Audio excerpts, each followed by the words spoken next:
Moin! Welcome back to the channel. It is Mace coming to you from Vancouver Island in beautiful British Columbia, west coast of Canada. 5 classic German foods you should give a try. What did I have for breakfast today? Today, for breakfast, I had brot, bacon, and eggs. Bread, bacon, eggs. You know, a little bit of butter on the bread.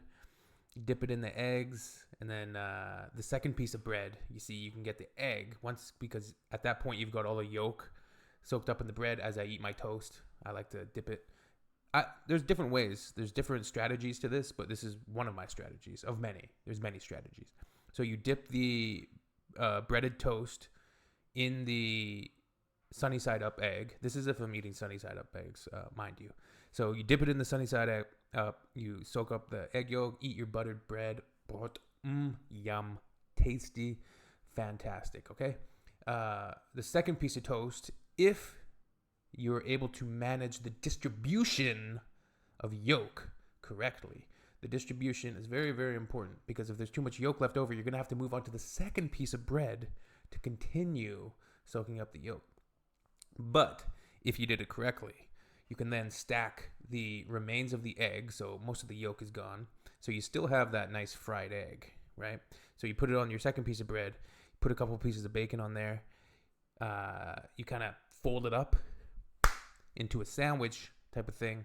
And then voila, bacon and egg sandwich for the second half of your meal. It's amazing. It's genius. All right, 5 classic German foods you should give a try.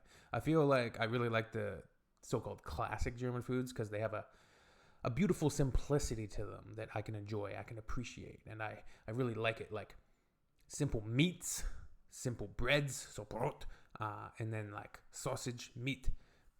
Yes. Let's check it out. And look at this. Is that potatoes? Looks like mashed potatoes and some sort of, what is it, lamb or something? Let's go. German cuisine is considered meat-heavy, but the cliché is only partly true.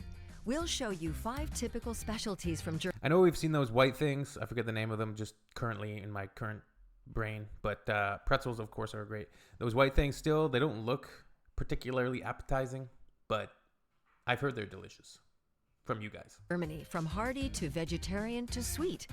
Bet you wouldn't have guessed that one of them is actually a German invention. What? Let's start with a classic, the Schweinshaxe. This knuckle of pork probably corresponds to the image that many people have of German food, served with a side of Bavarian folk music, like here in Munich's Hofbräuhaus. Wolfgang Reitmeier uses basic ingredients when preparing this typical Bavarian special. So you got the skin still on it. It kind of reminds me, there's a Filipino food called lechon, where it's roast pig, and then the skin is kind of like the delicacy of it, right? It's like that crunchy, tasty outside part. And there's lots of fat, obviously. Specialty, but he's very particular about the origin and quality of the meat. Wichtig für die Zutaten ist halt Regionalität. Das ist einfach das nachvollziehbar ist, wo kommt das Ganze her. Wolfgang. And this is how the knuckles are prepared. The front leg of the pork is seasoned with garlic, salt, pepper, and a mixture of caraway seeds. After resting for an hour, the meat goes into the oven for 30 minutes at 160 degrees Celsius to begin with. Then it's basted with dark beer and put back in. After 2 hours, the pork knuckle basted with dark beer. Absolute perfection. Is basted 2 more times with black beer and grilled at a high temperature until a perfect, slightly caramelized crust is formed.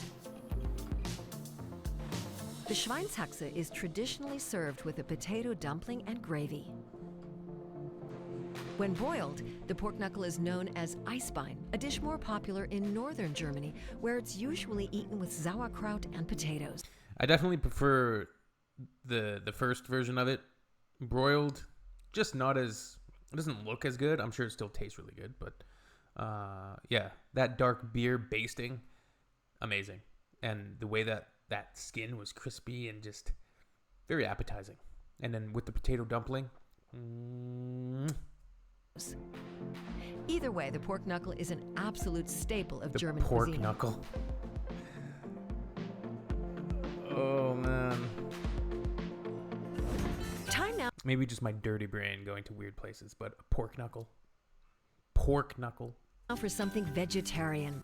This vegetable is the headliner on many Yeah, German what's this menus again? in springtime, asparagus. The season lasts about 3 months, and during this time, Germans eat an average. Right, it's asparagus. I always think of asparagus as green. I still remember the video where we watched the gentleman, I forget his name, going shopping with his mother and then explaining like the different German things. And then she's asking about the fresh version of this particular vegetable. Average of around 1.4 kilograms of asparagus per person.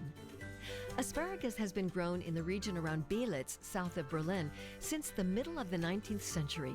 The soft, sandy soil here is ideal. In diesem Sand wächst der Spargel möglichst gerade und er hat keinen Widerstand und weil er auch ein leichtes, der Boden erwärmt sich gut und dadurch kriegt der Spargel auch hier sein einzigartiges Aroma. Around 10% is green asparagus, which grows above ground, and 90% is white and grows underground. As soon as the tips begin to peek out of the soil, the white asparagus is harvested, Just the tips, mind you. mostly by hand. Because of the complicated harvesting process, it was seen as a luxury in the past, which only the wealthy could afford. That's why it was also known as the royal vegetable or white gold. In Germany, it's served with hollandaise sauce and potatoes. Some have it with a schnitzel, but the absolute spring classic is a vegetarian dish. Asparagus served with breadcrumbs browned in butter. Our next stop, the bakery. This is a specialty that is associated with Germany all over the world, the pretzel. Especially in southern Germany, life without pretzels is unthinkable. Can I make these at home? I want to make these at home. I'm gonna do a video. You guys send me a recipe for this. In the description, there's a link to send me stuff. Can somebody just write me out like a recipe and instructions for this? Do it. I promise you. If you send me a link or if you send me that instruction, I will do a video, 100%. But somebody's got to send me it. A distinction is made between the Bavarian and Swabian varieties. The dough consists of wheat flour, water, yeast, and a mixture of salt, malt, and either margarine, butter, or lard. The dough is divided, rolled out, and then skillfully twisted into shape. This takes a lot of practice. Es ist einmal so, A lot of practice. I can do it. First try, no problem. dann so und so. Total simpel. Das ist ja eigentlich auch das, was die Leute am meisten fasziniert. Das Schlingen. After the pretzels have risen, Sebastian they're coated with diluted Hofmeier. baking soda. Symmetrical and deep golden brown. This is what a Bavarian pretzel should look like. The Swabian version differs mainly in its shape. It's all about the so-called belly and the thin arms. Das Wichtige ist an der schwäbischen Brezel die dünnen Ärmchen, die nachher kross werden und der Bauch, der dann schön locker ist und That's a pretty good description of me. dann auch dann weich ist. Regardless of your preferred shape, the pretzel is undeniably the flagship of German baking. You guys. Could the same be said about our next German specialty? You really have to like eating fish to find out. Yeah, these ones, like on the surface, they look really simple and like they would be really dry. But they also sound and look excellent to me. Fish rolls are particularly popular in northern Germany in every possible variation. It just looks like they need a little bit of sauce. It looks a little dry. Where's the sauce? Put some sauce on there. I would have it just slathered in sauce and then I'm good. This is a salmon roll. Ein Backfisch, also was Paniertes. Krabbenbrötchen. Bin schon ganz gespannt, wie das schmeckt. You'll mainly find the beloved snack by the coast at little stands like this one in the port of Hamburg, always with fresh fish and usually topped with some onions. The king, or should we say chancellor of fish rolls, is the one with Bismarck herring. Herring fillets are marinated. Get it? The king, or should I say chancellor, is the one with Bismarck. Reference to Otto von Bismarck. It just seems like, I guess that bread must be very, like it's maybe a moister bread. Like it just seems like it'd be kind of, it would be a mouthful. You got to take a small bite, I guess. Chancellor of fish rolls is the one with Bismarck herring. Bismarck Herring herring. fillets are marinated in vinegar and salt and mixed with mustard seeds, onions, bay leaves, and allspice. The herring is then left to marinate in the spicy broth for a week. Wow. It's named after the German Chancellor Otto von Bismarck, who ruled at the end of the 19th century. According to legend, a local merchant sent him a barrel of the pickled herring and got permission to name it after him. Today, the Bismarck roll is the classic fish roll, a street food that is a must-try for any visitor to northern Germany.